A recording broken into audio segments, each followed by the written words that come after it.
Good morning, intuitives, on this Saturday where I'm in front of a camera and not at work. It's a very strange feeling for me not working on the weekends, though it appears that that will soon be the norm as, the of all the job offers I've gotten recently, the one I really want, I have a second interview on Monday and things are looking good because I'm quite knowledgeable about those chemicals and, I feel like I could convince people to buy from me. Well, magic never hurts. But what I want to talk about today, considering a lot of people in the INFJ community are appreciating my more dark videos on aspects of the INFJ personality, and given that it's October and it's the season of the witch, we'll get back to more witchcraft videos, but I want to keep in that vein of the more darker aspects of the INFJ personality. And what I want to talk about now is INFJ regret. We regret a lot. Our regrets haunt us. And yes, I know I've done a video in the past about not letting the past haunt you, but specifically, there is a subtle difference. Things in your past that haunt you could be things you have no control over, could have been things that there's nothing you could have done differently. In terms of regret, I'm speaking more of decisions that you made or intuitive thoughts you ignored, and the idea of what could have been, not, oh, this fucked up thing happened to me. It haunts me, but there was nothing I could do about it at the time because it wasn't my decision. Like an example, I often say, what really sent my life down a bad path was when I was cheated out of my job at the Arlington County Fire Department in 2006 when I was 19. Well, there was nothing I could have done about that. And then the coming recession, which, couldn't, there were no firefighter jobs to apply for the next 6 years. But that wasn't my decision. It's not like I, like chose to take the modeling contract and passed up the chance to be a firefighter. I accepted it, and it was wrongfully stolen from me without cause, not, because I didn't do anything. It was retaliation. I believe. I never know the full extent of that story, and I tried. Sadly, things were still, from what I was able to find out during my employment there a couple of years ago, was records from that time were kept on hard copies and they could not be located because I did try to FOIA that shit. So I only have conjecture as to what really happened, and I probably will never know the truth, and that haunts me. But that's not a regret. That's the past haunting me because that was outside of my control. You get the difference? Now that I went off on that tangent, let's get into regrets. So, INFJs were constantly haunted. We constantly think about what could have been. We constantly replay conversations in our minds, review things to see what we could have done differently. And we're first to blame ourselves. We're the hardest on ourselves. We hold people in general to a high standard, but we hold ourselves to a near impossible standard. And it's going to be for many reasons. For one, if you're regretting the way a conversation went, well, for one, we're not the most easily understood people by most other types. ENFPs, INFPs, ENFJs are pretty good at understanding us, but we have a unique way of speaking, which, sometimes there's that disconnect between our brain and what comes out and the way we say it and our body language. And we can often be misunderstood. Things can often be taken the wrong way, especially when we're trying to be more playful and jokey and the tone and all that. So that can, cause the mood to change like that. And that can haunt us. Usually we can recover from it, but not always. INFJ regret a lot of times when something goes wrong, like changes our life path. We'll often wonder what the other path could have been, when you're, as us witches say, at the crossroads. And, this can be decisions we make, different jobs that we decide. It's like, well, what if I went the other way? And, you know, you think like, well, if I took job B instead of job A, what would have been like living in the town where job B was? Who could I have potentially met, especially if in job A you're like, I'm miserable and this hasn't led me to any more interesting people. My pay sucks and I work all the time and this sucks, yeah, kind of thing. And more often than not, the big one is the regrets when you open up to somebody or refuse to, you know, more often than not, we're cautious of who we open up to. So sometimes we think about, well, what if I took a chance on opening up to this person? What could have been between you and that person? What other people could have been introduced in your life as with being with that person you refuse to open up to? And what could those other people, potentially had led you down a path of, the whole 6 degrees of separation thing? Because we often reflect when our life sucks about how it could have been differently and what choices that we made that potentially are leaving us trapped in this madness that we call whatever status quo we're struggling against. And the other way, too, sometimes you regret opening up to the people that you do choose to open up to. And that's really hard on us because then the thoughts of, what did I miss? Like, what did my intuition not see? Did I get caught up in the moment? Was I, blinded by, lust and, well, we'll say eros, physical attraction, love, you know, and perhaps did you see, potential for the elusive agape, unconditional love, and were you just blinded by that? Or perhaps you ignored flags because you hadn't had a solid prospect in so long that you're grading on a curve. But the regret from opening up to somebody who essentially lied to you or played you or used you is, well, now they have leverage. INFJs, we like to play close to the chest. It's like now they have leverage. I told them my secrets. Who are they telling my secrets to? Because perhaps the people that they're in contact with, they might have played a hand in how this went down. And now they know things about me that I'd rather not them know. Because, INFJs, we're pretty private people. We, we have things, we'll tell people we genuinely care about everything about us, but we're very selective of who falls into that group. And we're just not like very raunchy people. It's a big trust thing with an INFJ. If, here's a little tip for those of you that want to be with an INFJ, in a romantic way. If an INFJ is openly discussing their sex life with you, then they trust you. That's a big deal because we are not the kiss and tell type. Many of us are demisexuals, which again, I'm going to add, that doesn't mean we're prude. Some people think that, but demisexuality does not inhibit what you'll do in the bedroom. It's about the who with part. Yeah. See? So, in a case of that, an INFJ might regret because we don't like the gossip, we don't like rumors, we don't like all that high school shit. That's why most of us hated high school. I did a video about that too. Please go watch it. I need the views. Things of that nature.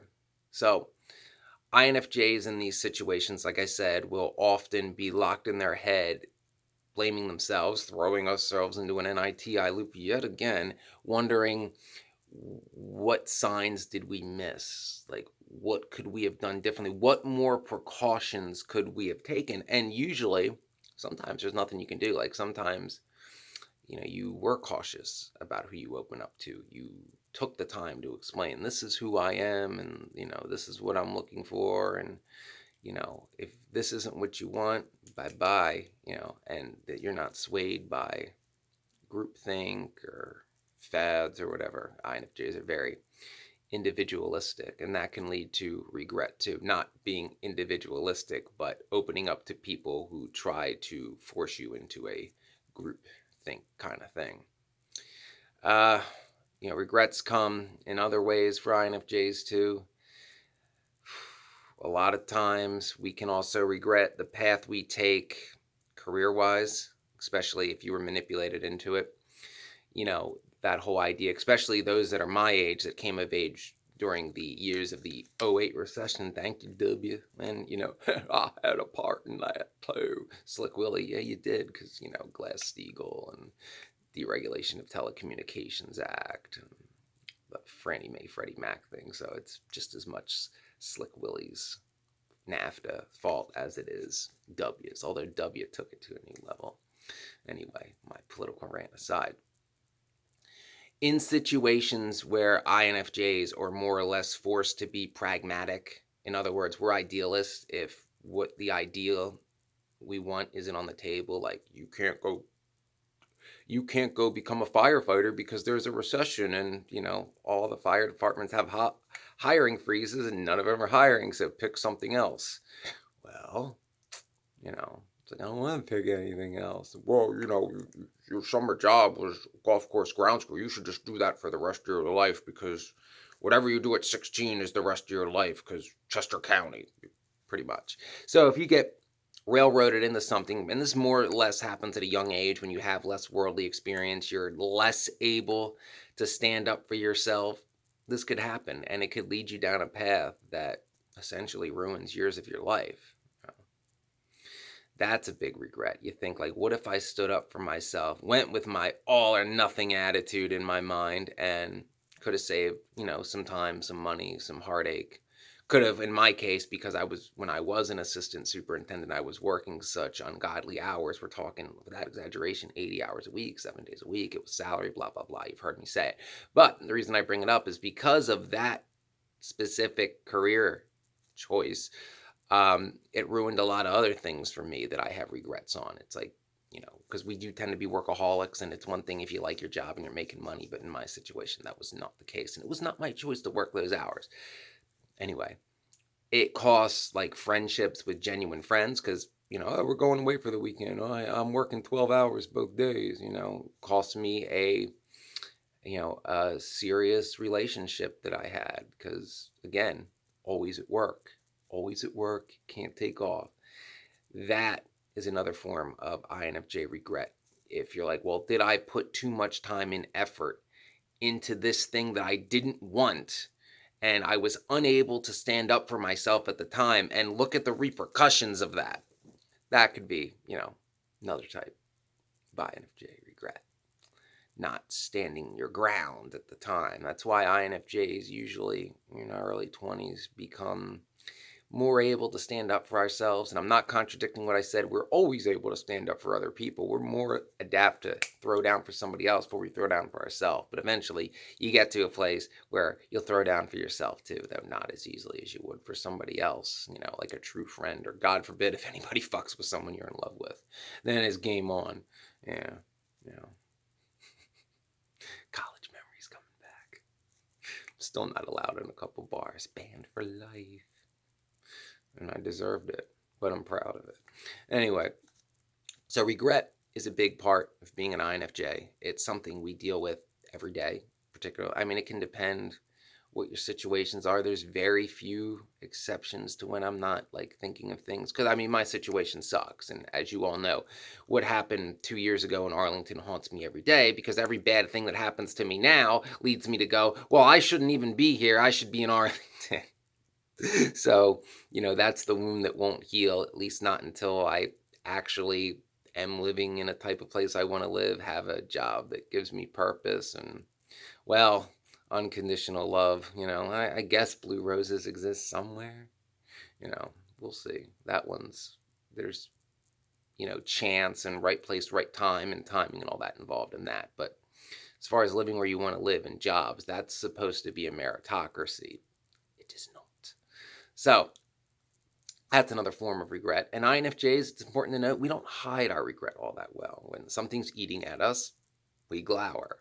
When we're in an ITI loop, we have that blank, emotionless, resting bitch face going that everybody can see. And everybody assumes that it's because of something that we're dealing with at the moment. But it could be something that happened 5 years ago that's haunting you. And I think we're the most haunted of all the types. I had a conversation not long ago with an ENFJ about that, who, despite her being younger than me, I'm like, and, because we shared our secrets with each other at one time, I'm like, how do you, like, not, like, you're just able to smile and go through life and not be haunted by your past? And I was informed that she's like, no, I'm haunted all the time. I'm like, well, then how do you hide it? Because I can't hide mine at all. I'm always, always reflecting on the events that happened that led me to be where I am now. The roads not taken, the roads you were prevented from taking, the people who lied, the bosses who lied, the education that was meaningless, the things that were out of your control. So regret, unfortunately, is something that an INFJ deals with every day on varying levels. And it could be some regret will lessen over time. Some, like the big ones that really affected your life path, seem to never go away. Like, regret about like a relationship, either not getting involved or getting involved with somebody, those tend to fade after a couple months.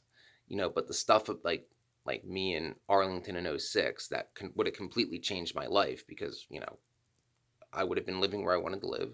I would have had the job I wanted, and had that happen, mm, had that have happened, a lot of the fucked up shit I went through did happen after 2006, like getting shot. That none of that would have happened, because I wouldn't have been here. I would have been there, and now I'd have 16 years in and be a captain making 140 grand a year, working 2 days a week, and most likely married, because working 2 days a week in an area where there's a lot of young professionals and places to go, places in walking distance, and people of like-minded like me. Oh my, I dare to dream.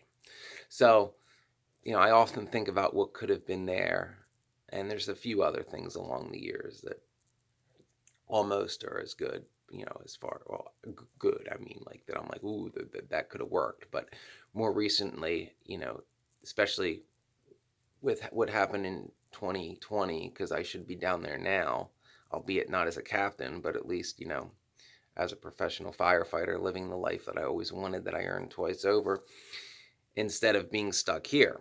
So recently, all my regrets, for the most part, trace back to, if not to '06, at least to 2020. And I'm like, why am I even going through this?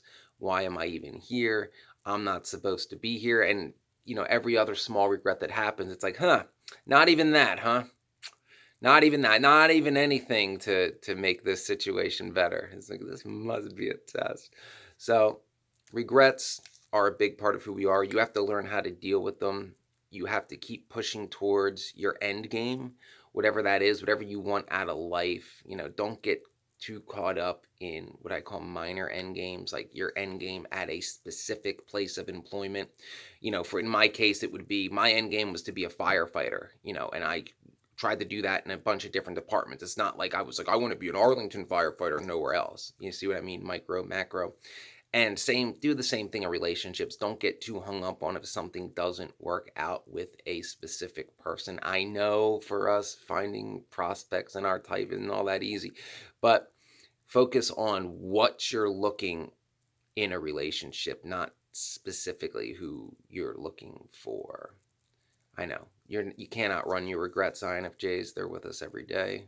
There are rare occasions when you're caught up in a moment of bliss and they seem to recede and fade to the recesses of your mind. But remember, you can't focus on your regrets too much. It's like staring into the abyss. When you stare into the abyss too long, the abyss stares back into you. So learn how to deal with your regrets. Find some balance. Try to keep pushing forward to make your regrets at least hurt less. Do not let past regrets keep you from whatever your end game may be. Pursue what you want to pursue, what you believe will make you whole. Do not fall susceptible to groupthink, like, you can't be a firefighter because that job doesn't exist here and you have to stay here. Yeah, don't fall for shit like that, and most of us don't, because that didn't even faze me at 18. So remember, trust your intuition about your regrets. Is it a regret that was in your control? Could you have done something different, or was it completely out of your control? Because if it's completely out of your control, you have to not blame yourself, at least for that one. It's still going to haunt you, but you can't make it your fault. And remember, do not sell out your integrity, when trying to right a past regret, because a lot of the times when something's broken, it's broken and it can't be put back together. You can't go back and fix the past. What's done is done. What's said is said. And that's really all I have to say on this.